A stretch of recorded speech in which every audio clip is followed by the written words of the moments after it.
Hi, everyone. Welcome to What in the World is Happening, a show about Maitreya, the world teacher, and the Masters of Wisdom. We broadcast live every Saturday on Zoom and Facebook Live. And at the end of every episode, we do a meditation called Transmission Meditation. It's a great way to help the world. We hope you can stick with us and try that out. We'll do about a half-hour meditation at the end of the program. Today's topic is the awakening of humanity. The last few weeks, we've talked about the crises that humanity is facing globally and some of the possible solutions. So today we'd like to continue on with humanity's response to some of these crises, some great grassroots movements, larger movements, ways that humanity is waking up to these problems and finding new innovative ways to deal with them. And of course, we will talk about the Masters of Wisdom, who they are, and how they can inspire humanity at this time. So my name is Tim Boutskis. I'm broadcasting from Edmonton, Alberta, Canada. And with me is Sabina Qureshi. Hi, Sabina. Hi, Tim, and hi, everybody. Thanks for joining us today. Yeah, and we have Silito and John doing our tech support. So if anyone has questions or would like to make comments during the show, please feel free to do so. And Sabina and I will try and address them during the show. So very exciting. So we'll talk about the awakening of humanity. It's really an exciting topic because it includes all of us. And it's something that we can see in our communities, in our neighborhoods, everywhere around us. Probably most of you will remember back in I think it was back in the 80s or 90s when this phrase first became used, think globally, act locally. And it was kind of a new idea at the time because I think that was just the beginning of the internet. And so the feeling of being connected to the whole world in real time was still very new. And so the concept that you could be thinking globally and acting locally and know that you had, colleagues or other people around the world who were thinking in the same way and acting where they were locally, that was still pretty new. But the thing is, it's just taken off over the ensuing decades. And now what we found this week when we were preparing the show was that the number of initiatives and projects taking place across the world where people are working to improve lives is just, it's astronomical. It's so large that, I mean, you could spend all day, every day reading up about these different projects and you wouldn't come to an end because there are new groups forming all the time, new projects being started, taking off the ground all the time. So it's a fascinating time to be alive right now. It really is. It's really amazing, all of these movements surfacing and working off of each other. And the large movements would start maybe in one country or one nation and like a domino effect around the world. So, and of course, with the introduction of, not introduction, but with some of these global crises, the recognition of our oneness and that these crises are affecting everyone, there's that as well. So people are really tuning in to and resonating with each other's lives and how they address problems. So these were some of the crises we talked about last week. Some of the major ones, of course, the environmental crisis, the humanitarian, economic, political, health, and spiritual. So we wanted to talk about a few of the neat initiatives in each of these crises. So we could start with the environmental. Right. There's, yeah. Some movements, one in Arizona, in Tucson, Arizona. Of course, it's a climate emergency right now. And so we've seen around the world, there are many places that have actually called, they made commitments to zero carbon emission and so on. And some areas that have called for a climate emergency. Tucson was one example. And it was the work of an individual, very grassroots, who started to collect rainwater, Brad Lancaster. He would collect rainwater from the roofs, called sweet water, and would use it for basically everything that you would use the potable water for. And it was a way to save because they'd have a lot of dry spells and to pipe water in from 300 miles away. The rivers were starting to, the Colorado River was starting to deplete because of the demand. And Tucson, was one of the areas that called for an emergency, right? So he started doing this, and he would also cut curbs. They have the curbs along the walks that would repel the storm water, right? The rainwater that goes along the street. So And also around like little, like, you know, when you have like a small triangular area in, say, where there's an intersection of three roads, or a little circle where there's a traffic circle, in those kinds of areas as well, you've always got like the curb around it, right? right, with like some shrubbery and like a little green space as well, right? And he would cut the curbs so that the rainwater would just funnel in and water Yeah, the the shrubs. storm runoff, basically. That's right. Yeah, Yeah. exactly. And so when he first did it, it wasn't really legal in that area. But they Wasn't legal realized at all, no. it wasn't legal. So, but they realized the advantage of it, of course, saving lots of that water that they would have to pipe in, using the rainwater to water trees and increase the canopy of trees and growth. And so it became legal to do that. And in fact, now they do that all over the place and integrated it into their planning.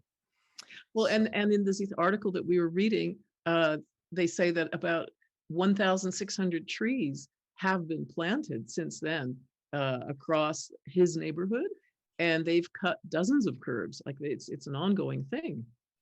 so it's become a green streets policy, I think, and they in fact have they have a small charge for the rainwater for people's use of it to sort of fund the infrastructure for that.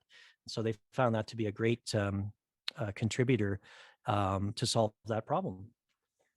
And what's neat is that it all started with one person. I mean, that's kind of mind-boggling. And apparently he collects enough, his rainwater collection meets 95% of his water needs. That's amazing. In a place like Tucson, which really doesn't have a lot of rainfall. I think they were giving us statistics in this article, like, I can't remember if it was like 12 inches of annual rain. That's like the average rainfall there. Yeah, that's right. Really. But So- the interesting thing is Indigenous people, already going back in time, that is something that they were doing. I mean, that's something that is part of their legacy or heritage there. They say here that the need for irrigated farmland was what first led Indigenous tribes in Arizona to capture summer monsoon rains. So it's not a new idea again, but here we are, updating it, right? And yeah, and putting it working into practice. as they always have, working with the environment, not against it, right? Ways Yeah. to work with it, looking at ways to alter what is right now in our infrastructures in order to work more in tune with the environment.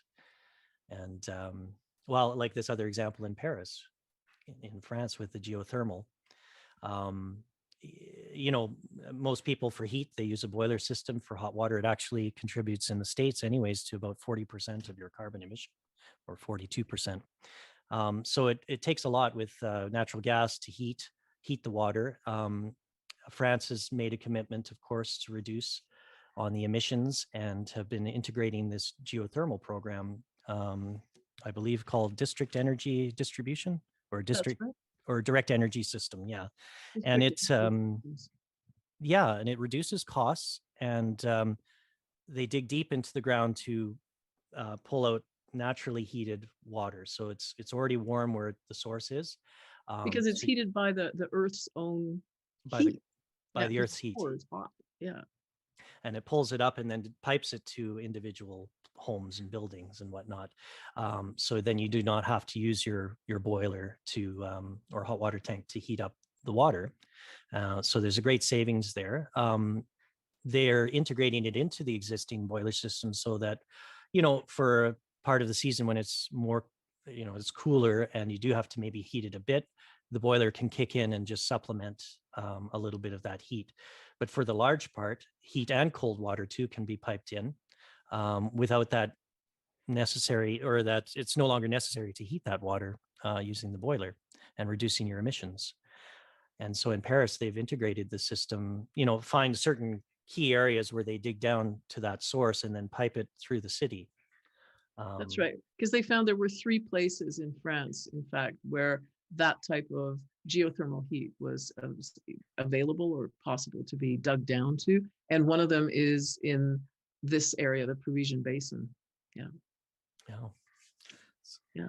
And So what's amazing is also there's a savings, like a cost savings of 5%, which is not a whole lot, but in terms of carbon uh, how much carbon is being taken, or sorry, yeah, taken out of the environment, put into the environment. That's where the real difference is. It's 4 times the difference. So it's a really big change. I mean, that's a huge difference. Absolutely. Yeah. And we have a quote here from Greta Thunberg, of course, when we're talking environment. She has the best. It feels like we've passed some kind of social tipping point where people are starting to realize that we cannot keep looking away from these things. We cannot keep sweeping these things under the carpet, these injustices. People are starting to find their voice, sort of understand that they can actually have an impact. And of course, that's key when we're looking at environment and all of these problems. If we look at it directly and start to work on it, and we develop the will, people are starting to find their voice. With all these crises, I think there's definitely, from these examples, people sort of taking a part of that responsibility and finding power in their voice. And I'd like to say we have a listener in South Sudan, Juba. Cosmos, welcome. And we're glad you could join us. Wonderful to have you. Welcome. Yeah, thanks. That's you're across the world, but we're all united in this goal that we all share, making lives better and doing it together. It's the only way we can do it. Absolutely. Yeah. These are great as far as humanitarian crises. Food, of course, starvation would be a huge humanitarian crises.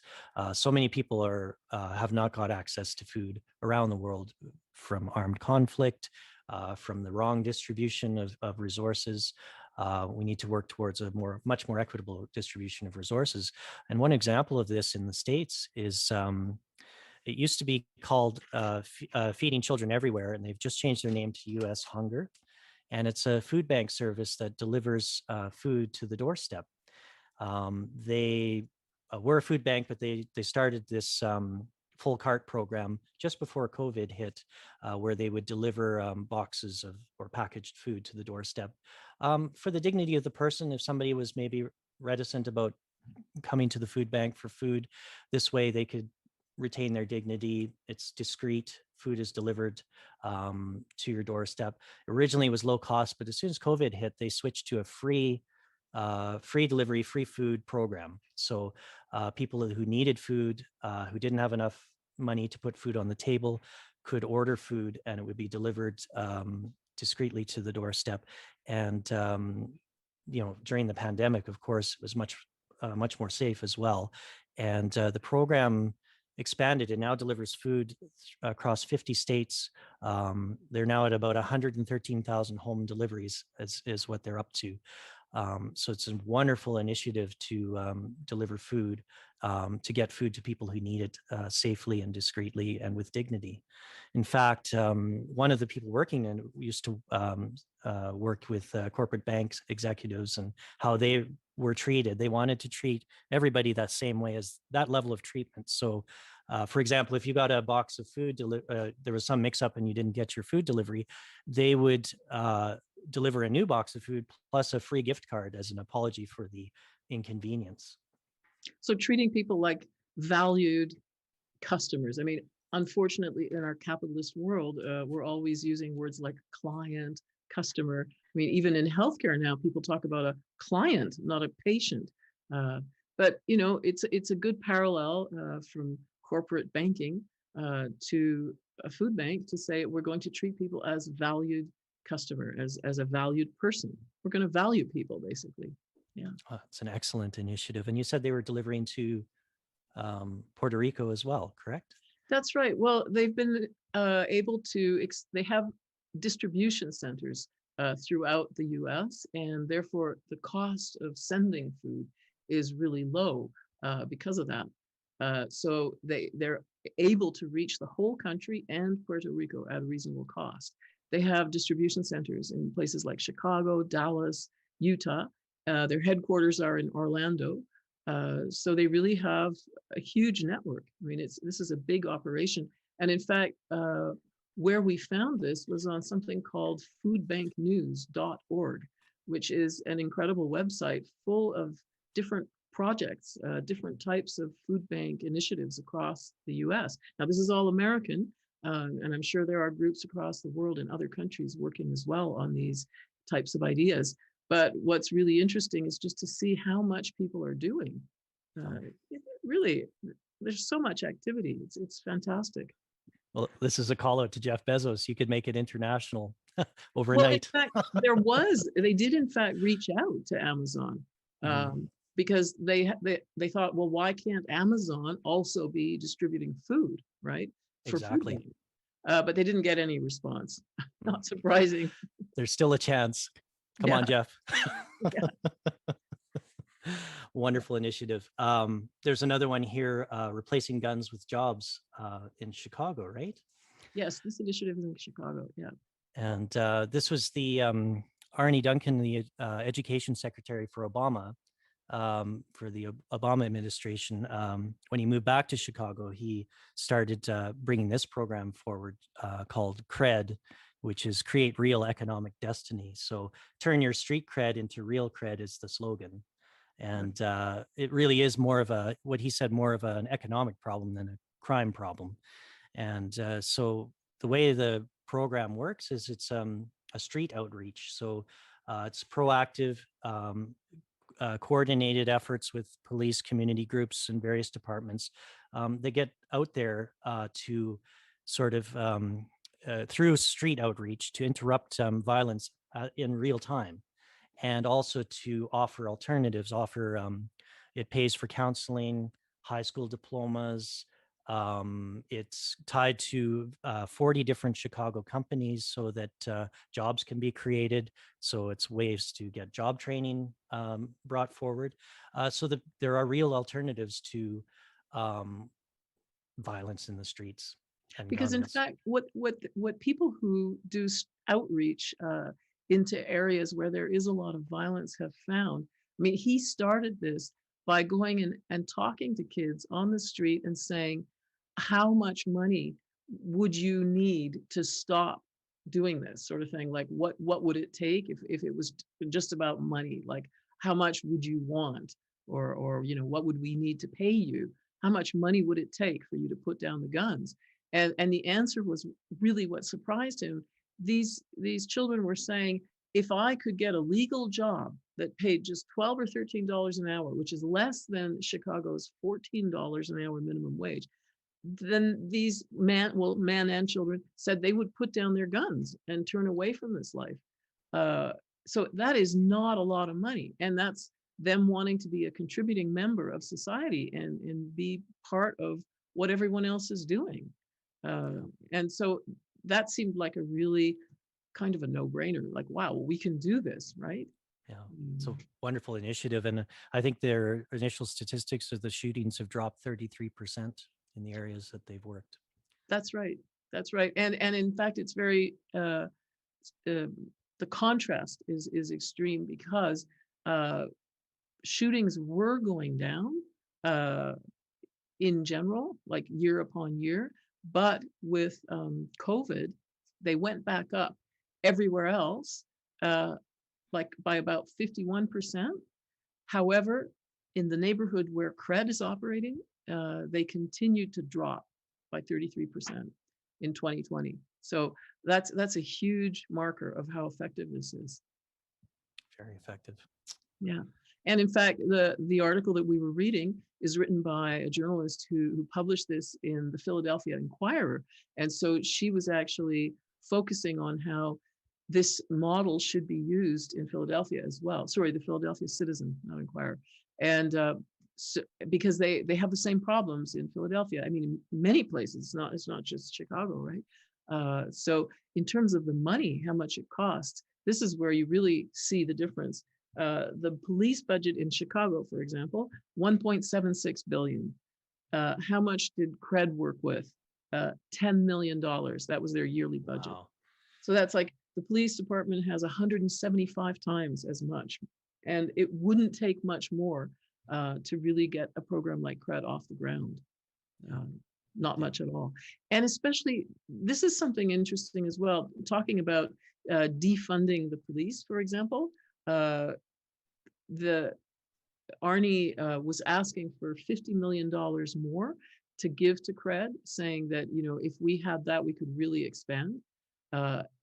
And so just to give a measure of kind of perspective here, that would be a very small amount, because you could, if you wanted to bring cred to all 14 of Chicago's most violent neighborhoods, he says it would cost 150 to 200 million a year. And you could find that money. He's already done the work to find out how. If you reduce the Chicago Police Department staff by about 1,000 officers. As of late September last year, the department had 846 vacancies. So it's doable, definitely, in terms of the money, but what's required is the political will. However, I think that's something it's coming, because as people see these results, they're going to say, well, wait, why aren't we doing this, right? That's right. The voice will increase, the will increase from these all these initiatives. Right. That makes sense. And this is great, Sabine, about ending world hunger. That's right. This is something that, well, it's just something that's kind of amazing when if you start writing into your search bar, all of you can do this, just start writing into your search bar, how much would it cost to, that's what I did one day when I was trying to find out what are the estimates for ending world hunger compared to how much we spend, for example, on the military globally. So I just wrote that down. How much would it cost to? And the first suggestion that came up that Google gave me was end world hunger. I thought, well, is that just because Google knows me and they think, well, she wants to know that? So I asked friends and family to do the same thing. And of course, you could say, well, all your friends and all your family also have the same thoughts. So that's why Google gave them that suggestion. But I say no. This is because of the number of people who are putting in this search question. And we did this on numerous browsers and different people. So I've just put a little montage up here on the screen. And you can see the first one is how much would it cost to end world hunger? Next, you've got build a house. Then you've got, like, depending on where it was done, which country, for example, you've got end homelessness or build a garage or anywhere. So, but it just goes on. But the first one is ending world hunger. So that just shows where people's minds are. And you may not be hearing people doing a project, well, you will be, you do see projects, but what I'm trying to say is that the number of people who are thinking about something is far greater than the number of people we may see in action. But those thoughts and that energy of thought, that turns into political will at a certain point, and that becomes action. So it's a very straight line from one to the other. And I think that's what we're seeing around the world these days. People are thinking of the future, creating it. And what's the answer to end world hunger? Well, it's a very simple. It's a range. No, but the basic answer is sharing the world's resources, because we know that we produce 10% more food than is needed by the people of the world. So we've got enough food. That's not the issue. It's the distribution of the food. And because food production is an economic activity based on the idea of profit, therefore those who produce the food, instead of simply distributing it where it's needed, they want to get the right price. It's all based on money and market forces. And so there's a lot of food that is held back in order to create a demand and a scarcity for food. And that food that's held back often goes to waste. It often rots and it can't be used because it's been held back until the point where it rots. So it's really just our own stupidity that leads to this problem. It's not because there's any real issue. I mean, it's a man-made problem, in fact. We're not sharing adequately. The nations aren't redistributing the supplies adequately. And then the cost is a range, right, of up to $280 billion or something to feed the world. Well, I think, I'm not sure if we've got that in the next slide, but I think that when I did look it up, and that's a couple of months ago, I think it came out at $330 billion. 330 billion, yeah. Yeah, okay, this was military expenditure. Yeah. Just as something to look at, I think 2 trillion for 2021, wasn't it? So a huge budget on military worldwide. Well, what I had was almost, almost 2 trillion, if that's 2,000 billion. Yeah, Yeah. that's right. But what's interesting is to see how it's decreasing. Starting in 1960, when these amounts were first tabulated and measured Yeah. globally across the world, you can see that there's a steady decline. I mean, sometimes it goes up momentarily, but then it just keeps going down. Yeah. I know it's gone up in the last couple of years a bit, but I expect this trend to continue because this just shows that people are aware that that's not the solution. I mean, that's not the way that we're going to solve our problems by Yeah. fighting. It doesn't work. And we've got a comment from John, our chat show, who's just saying, uh, just to mention that defunding the police means sending non-police, non-gun wielding people to help in situations where guns are not needed. And another area where I just read about this in the news, I think yesterday or today, in the question of homelessness in San Francisco, there's an initiative precisely to do this in, I think, many other cities as well. But the article I read was about San Francisco. And they were talking about the fact that uh, the problem with sending people who are wielding guns to solve a problem like someone phones the police because there's a homeless person sleeping in a tent on the sidewalk in front of their house and they don't like that. Uh, the response by police who are wielding weapons is usually a violent response.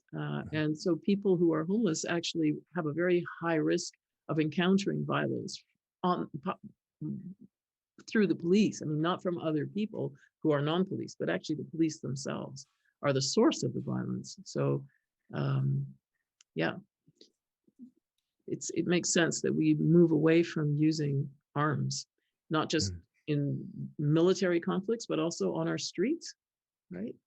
Yeah. Use a little bit of that military budget to end world hunger. Right. Wouldn't take much. We've got, I think, the next slide here with killingry and livingry. These are words that Buckminster Fuller, the architect who invented the geodesic dome, he came up with these words to describe how much we spend on killing each other and how much we spend on helping people to live. Now, here in livingry, I've just put down how much it would cost, the estimate to end world hunger. But you know, you could add in healthcare if you wanted, and it would still be a very small amount compared to how much we spend globally on arms. But Yeah. if just these two numbers here, we're spending about 175 times as much to kill each other as we are to help each other live. So it's clear there's a real imbalance there. We flip those around. What a Right. world. So the problems of mankind are real but solvable. The solution lies within your grasp. Take your brother's need as the measure for your action and solve the problems of the world. There is no other course. So this is a quote from Maitreya, the world teacher, who we're going to talk about. He's the master of the masters of wisdom. He's a great and wise elder who has evolved out of the human kingdom. Who is here now in the world to help humanity through this great time of transition. So these words are wonderful. It shows that everybody has a solution within their grasp. These problems are solvable. There is hope. And that's how we look. We look at our brother's needs. Wherever we are in our environment or around the world, have that as a measure for your action, that need that you see, and that will solve these problems. Yeah, very, very profound words because they're so simple. It's not a complicated thought at all. Yeah. And John, our chat show host, has just put a quote from Buckminster Fuller up, which is basically saying the same thing. Selfishness is unnecessary. And well, this is how Buckminster Fuller's mind works, and henceforth unrationalizable. In other words, there's no rational need for selfishness. Uh, our survival doesn't depend on it, in fact. Oh, Yeah. that's great. Yeah. Well, here are some economic crises responses. Fish heads in New Zealand. That's an interesting one. These are donations of fish heads from the fishing industry for those who don't have enough for food on the table, especially in the Maoris. For the Maoris, it's a chiefly food, correct? It's a That's right. very, It's considered really high status and yeah. a delicacy. Yeah. So to have some free fish heads that they could cook up is a huge delicacy. It would have been, I think they said 150 Dollars New for a meal Zealand for dollars people. to That's have a right. meal like that of fish heads. So it's a way of managing waste in the fishing industry, of course, because all of that would be thrown away and That's right. redistributed. Apparently, in the fishing industry, generally, about 2/3 of what is caught is thrown out, and much of it is edible. Only a third is used because we fillet the fish. We only eat that part, and the rest is chucked. And what's interesting here is that this is as you were saying, it's also a recycling initiative. There's an organization called Legacy, Lega, and then SEA, and their focus is destructive fishing, like the effects of fishing that are destructive, and the underuse of the catch. And they give as an example Iceland, who is pushing to use 100% of their cod, what they catch. So what Legacy did was they created a group called Kaika, who distributes the fish heads. But it started with a boating club in Auckland, New Zealand, because at that boating club, people who went out fishing, when they came back in, they would fillet their fish and leave behind the rest, right? The heads, the skeleton, the skin, everything would just be sitting there. And so they ended up with this pile of rotting fish heads and skeletons and everything, and it was a problem. It was garbage. But instead of just throwing it into the garbage, some of the members of the boating club uh, contacted a Maori community hall nearby and said, "Could you use this?" And so the community hall said, "Yes, we can use the fish heads as food, and we'll use the rest of it as fertilizer." And so they started doing that. And before COVID began, they were distributing about 550 pounds every week of these fish heads to the community. And since COVID, it's 4 times as much. And so Oh. it's really, as we say, killing two birds with one stone. Though that sounds horrible. Why would you want to kill a bird anyway? It's a very efficient way to do it, isn't it? A great redistribution of things, preserving the environment, feeding people who are hungry, and so on. Yeah. And of course, universal basic income, we talked about last week as for the economic crises. Not a new concept. It was written about by Sir Thomas More in Utopia in 1516 and has been tried many times over the century. But there are lots, very recently, of course, it's really become a hot topic, mostly, I think, because of the pandemic, but also automation, I think, plays a role. People looking forward, thinking, well, if jobs are taken for automation or artificial intelligence, how do we set our social programs in such a way that people can make a living or have enough to survive? And so there's been a lot of talk about it and a lot of pilot programs in various areas around the world. Got a list here. That's right. And one of the things that I thought was really interesting, I found an article, and we mentioned it last week in the Washington Post, where some researchers were studying the lives of children. They wanted to do that over a 15-year period. And partway into the study, about a quarter of the kids suddenly had a change in their circumstances. These were the children of the Eastern Band of Cherokee Indians in North Carolina, and a casino had just been built there. And so suddenly the families of these children had an increase in their income. And so the researchers were able to track what happened as a result of that increase. And what they found was these children had a rise in two qualities that they identified as conscientiousness, which is, paying attention to details, following rules, that type of thing. Because apparently, if you don't have conscientiousness, it'll be that you have a tendency to break rules, to lie, to have trouble paying attention. And so it's obviously a quality that's very useful for your further life, right, as an adult. And the other quality was agreeableness, the ability to feel good around people, feel comfort with people, and an aptness for teamwork, because you enjoy people, you feel good about them, you don't feel insecure, anxious, afraid. And so this rise in income, which was not much, it was just about $4,000 across a year for one family. So that's not a huge amount of money, but it was enough that it had a profound effect on the lives of these children. So universal basic income has a lot of reasons for being something positive that would really impact people in a profound way. Absolutely. I think it plays a part in all of these crises. People will have a bit more of a chance to creatively resolve problems, a bit more time, leisure time. They'll be able to work. It'll just give them a bit of a step up to tackle all of these things and Well, to yeah, live a and better life. the insecurity that comes from not knowing if you have enough money Mm. to make it to the end of the month, the whole question of your inner mental equilibrium or emotional equilibrium, a lot of what causes people problems is that insecurity, is not knowing, Yeah. not being able to feel calm and at peace because you're so concerned and because you really don't know, and in fact you may not have enough money. Yeah. Absolutely. Yeah. Well, so many decisions made on survival that don't necessarily have to be there. You could use that elsewhere. Absolutely. And here's some initiatives we talked a little bit about last week as well with political crises. Mhm. Grassroots, we call it trickle up, I think, going from regional Right. up to the larger Yeah. instead of trickle down.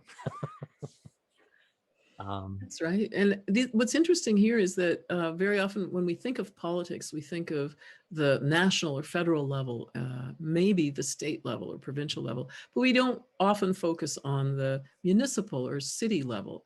And yet that's really where hands-on work gets done a lot of the time. And so we thought these were really interesting examples that we mentioned last week as well. The roundtable sponsored by the Sanders Institute of Bernie Sanders, that took place a few years ago.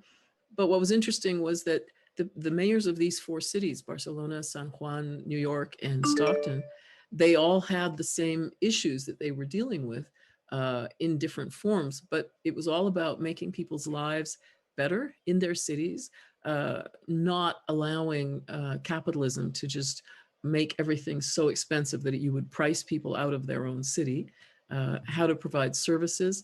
So sharing ideas and putting your heads together, it makes a lot of sense because in each place you may have different particular situations or stories, but the results, the solutions can often be applicable across different places. yeah, absolutely. And then this other one, the dialogue, if you just go back for a sec. Oh, sorry.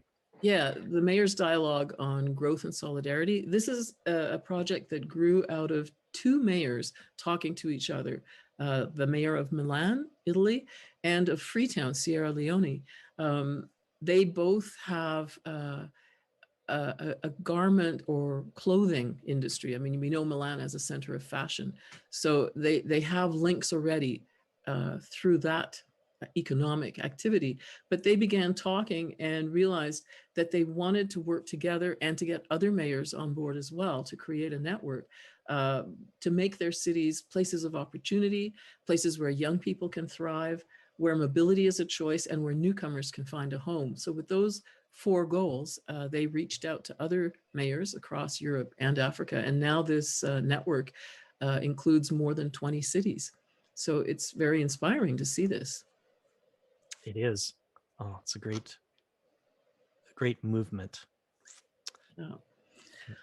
Well, and I'm thinking we may need to, we've got so much information here, we may need to move to kind of doing a two-parter.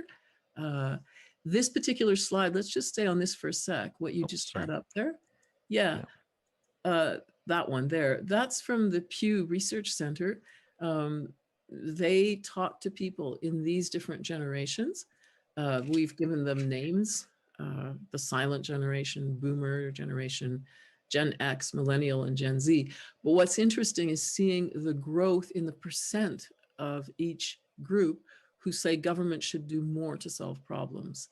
And this is what is called an activist government, the idea that there is a need for government action to solve problems. So I think maybe we should leave it there and come back to this next week, and now jump to what we like to connect all of this with, and that is what we briefly touched on earlier, Maitreya, and the masters of wisdom, people like ourselves who simply have evolved to a point where they are expressing the qualities of the soul 100%, all the way through themselves.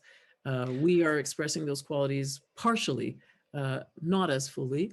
And what our information is that these great beings, the masters of wisdom, and Maitreya with them, who is the elder brother of that group, that they are now here to help us in this next stage of our growth.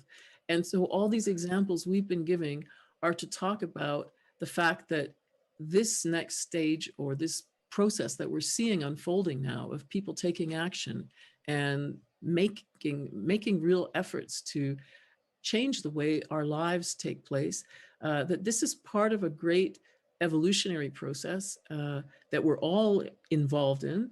And it's also connected to a change of ages, change of astronomical age. That is, we are actually shifting our relationship energetically to a different constellation in the heavens, the constellation of Aquarius.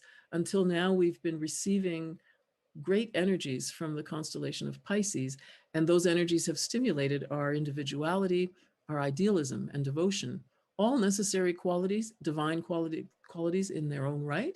But the shift now is to qualities of synthesis, of working together, of group work, and of bringing ideals down to the ground and making them real on the ground.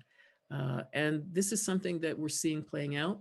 All of these stories we've told today about people's initiatives, different groups, all of this is an example of that. And we'll continue talking about other examples in a couple of weeks.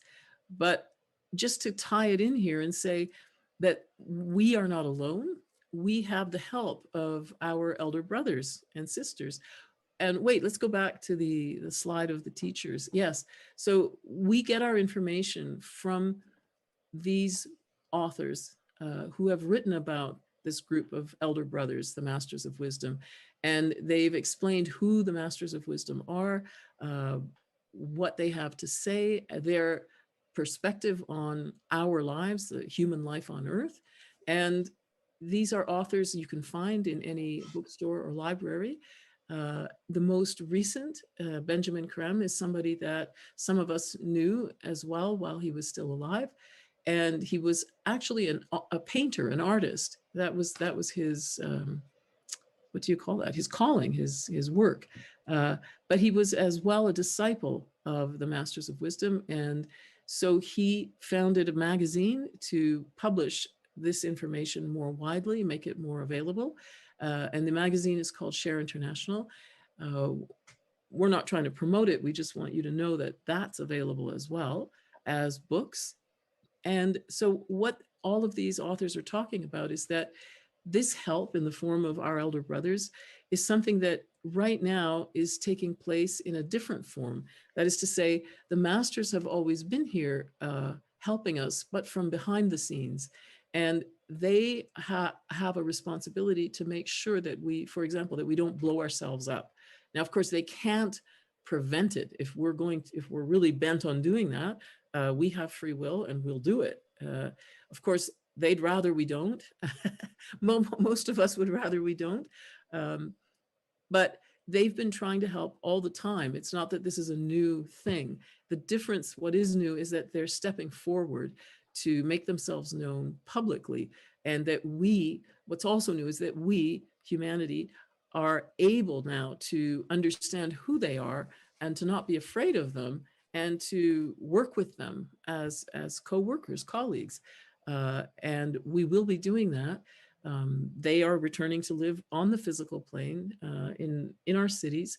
And so it's a real change in our perspective on our own lives and our place sort of in the scheme of things, to know that these great helpers are here and that we have their inspiration and guidance if we want it. Of course, they respect our free will. They will never impose anything on us.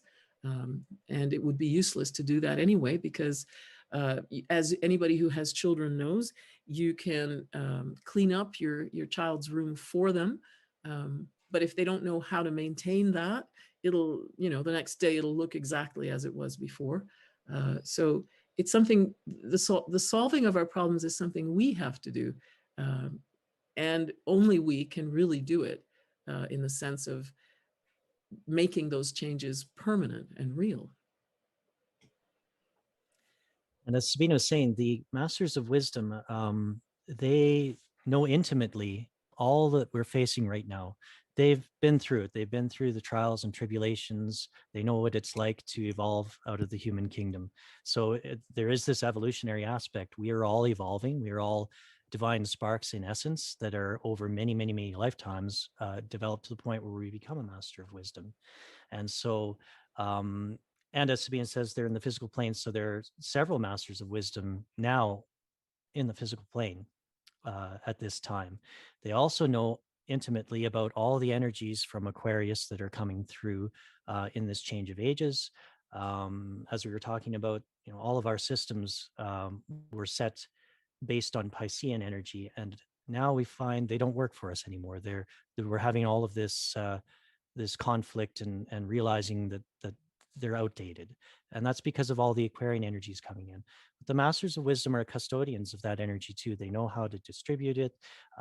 They understand the effects and humanity's response they can gauge. So they're here to inspire and help us, and as Sabina said, in full respect of free will, because we're growing. But from their vantage point, they can see quite a few things. And we have a quote here from the master: gradually the good is gaining the upper hand in this age-old struggle for the minds and hearts of men. So from their viewpoint, they can gauge this and see this. Everywhere there are signs that the new is awakening in man, Well, a and new what I sense of like is, responsibility. And yeah. sorry, I thought you had stopped. Just that the sentence where that quote comes from about there are signs that a new spirit is awakening, um, begins by saying ancient hatreds divide the peoples and lawlessness abounds. In other words, we still have problems, but everywhere there are signs that a new spirit is awakening. So what's really neat is that they can, it's not that they're looking at everything through rose-tinted glasses. They do see what's going on. It's not a skewed vision. It's a balanced vision. And Absolutely. yeah, we have another hello from Anne Stone, who lives in Belgium, and she says that she's really happy with Share International magazine, which she receives. She's been receiving it since 1986. Imagine that. Amazing. Yeah. Thanks for joining us. And did you just have that slide up about only through humanity itself can the divine plan work out? Out? Yes, Yes. that's our part. We have a part to play in this. Right. Yeah, we have to do it. Exactly. Yeah, it's our job. So working out the plan, the masters are here to inspire and guide, but we do take the actions and we work it out. And with the Masters of Wisdom is Maitreya, the world teacher. We mentioned him earlier. He is sort of the most evolved out of the Masters of Wisdom. They would call him master or great teacher. And he's in the world as well in the physical plane to help during this time of transition. So as Sabina was saying, the Masters of Wisdom know all of the troubles we have as well. Maitreya's heart is with the suffering, with the starving. These are the priorities for him, and that we should take note of: the starving millions, war, all the suffers. His mind is in joy, but his heart suffers alongside with everybody. So he has a set of clear priorities for us to share the world's resources to resolve all of these problems. And he has decided to be on the physical plane himself to help with that time. So he's the head of the spiritual kingdom at the time, holds the position of the Christ. So he embodies love for the planet. So highly conscious and evolved being. An elder, though, you could imagine him as a great elder in your family, in the human family. Although apparently his physical appearance is of a relatively young man. Right? We've told that, but that's because their physical bodies for a master it's not correlated to their age, you know. That's right. Yeah. In fact, Maitreya's body he created, called a Maya Varupa. It took 6 years to create the body to hold the level of consciousness.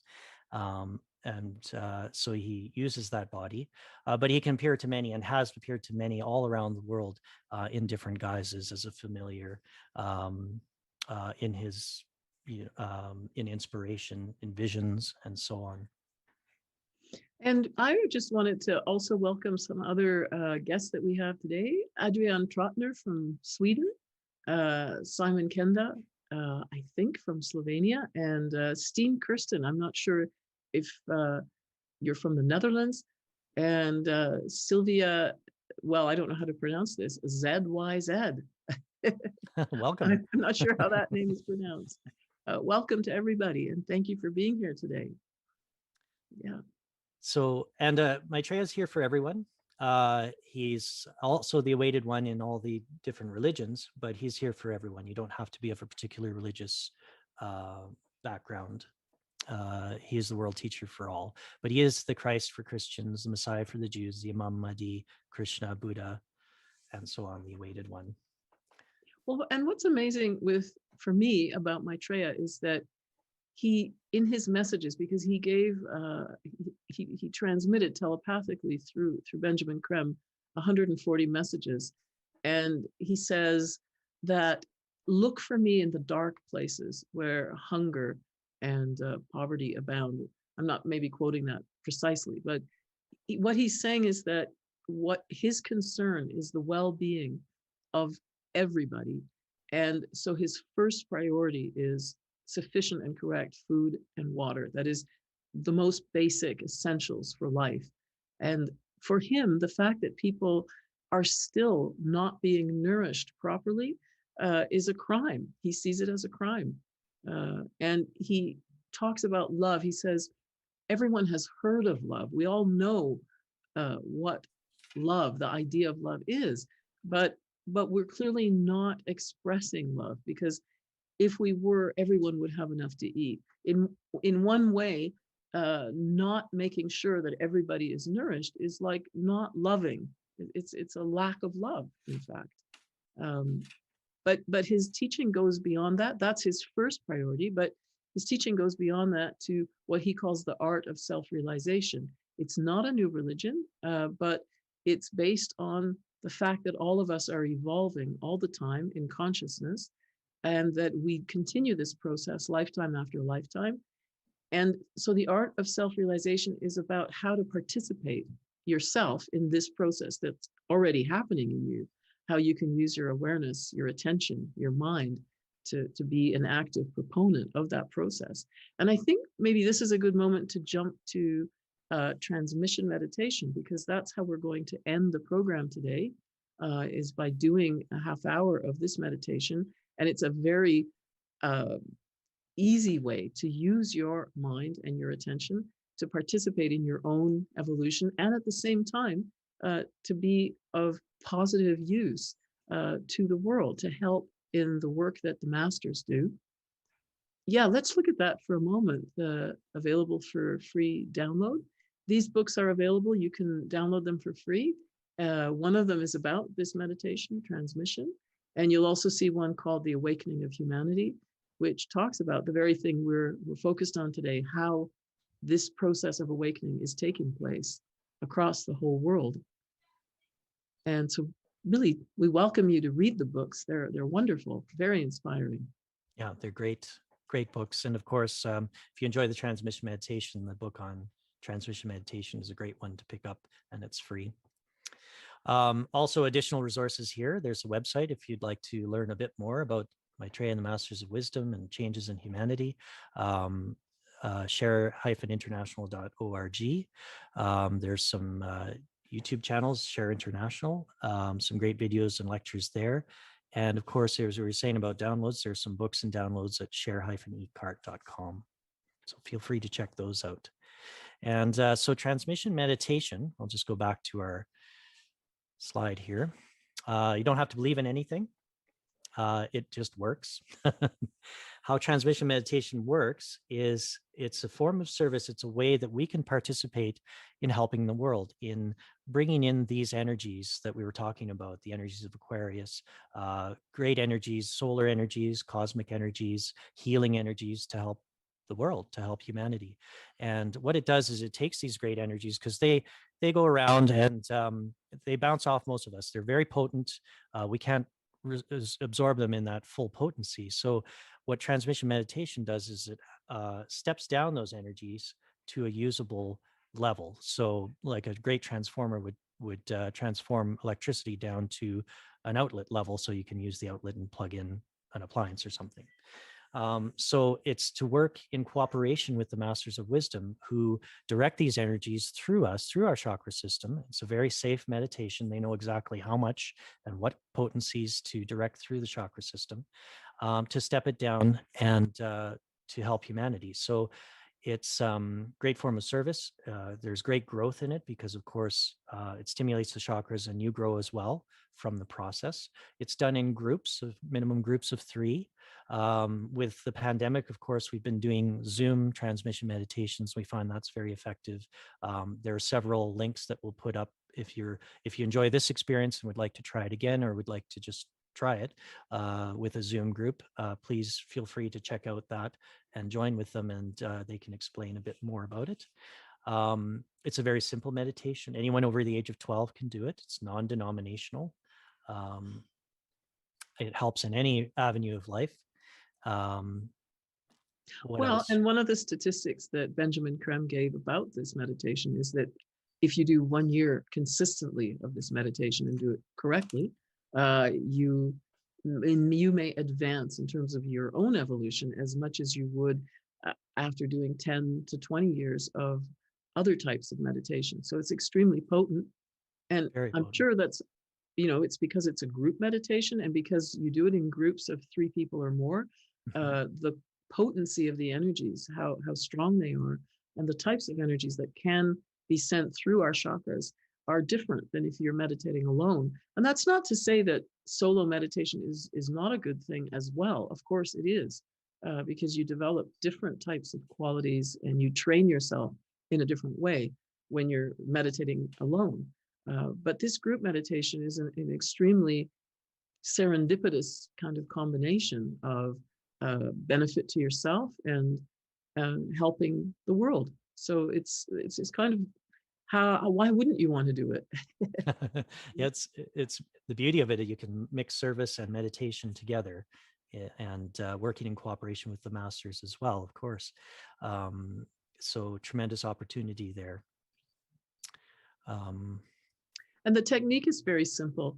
As we were saying, you must be 3 people. That's the minimum number, because it's based on the science of triangles. However, the technique is so simple, it couldn't be simpler. We say together this invocation called the Great Invocation. And this is a way of alerting the masters to the fact that our group is ready to meditate. And we're calling for these energies, we're invoking them. And then each of us sits and focuses our attention on this spot between the eyebrows, which is where the Ajna chakra is, one of the 7 main chakras or major chakras. And we simply maintain our attention here at this point. Some people will feel energies flowing through their chakras when the meditation begins. Others won't. But whether you feel energies or not doesn't mean that the energies aren't there and that they're not flowing.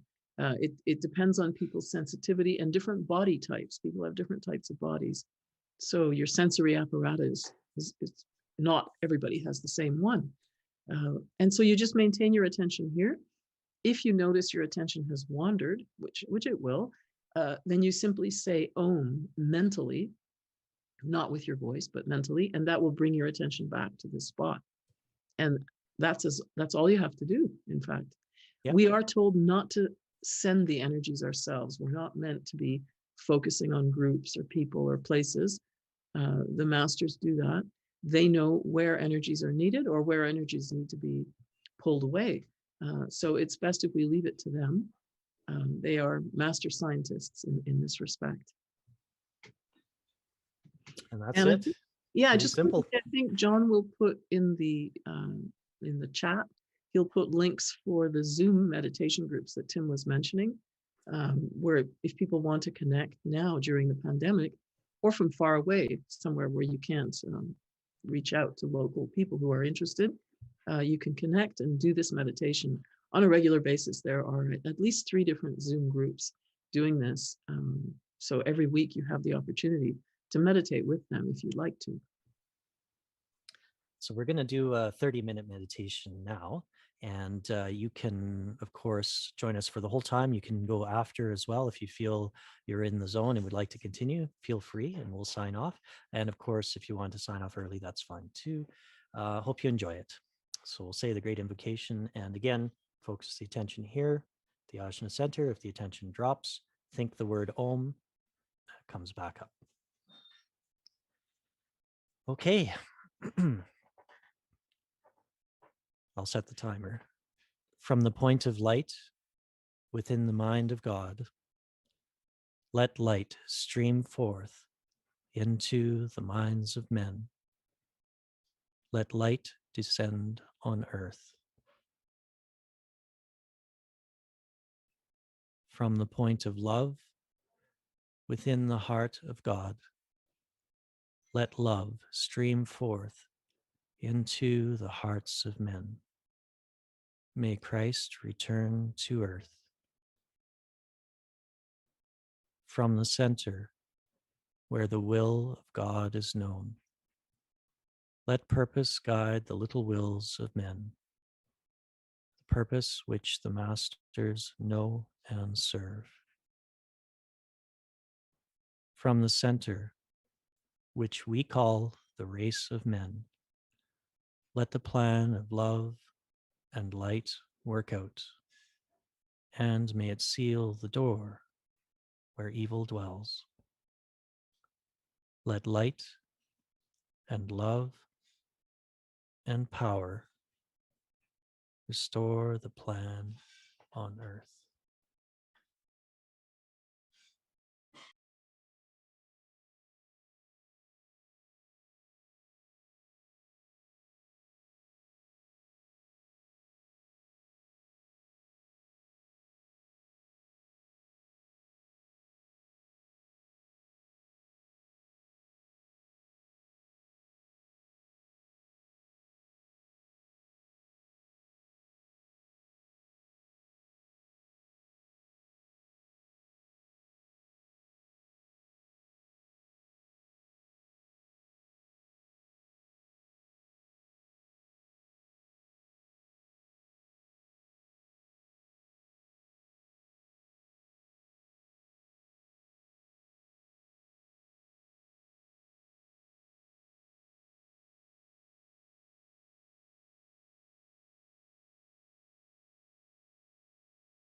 And that was transmission meditation. Hope you enjoyed it.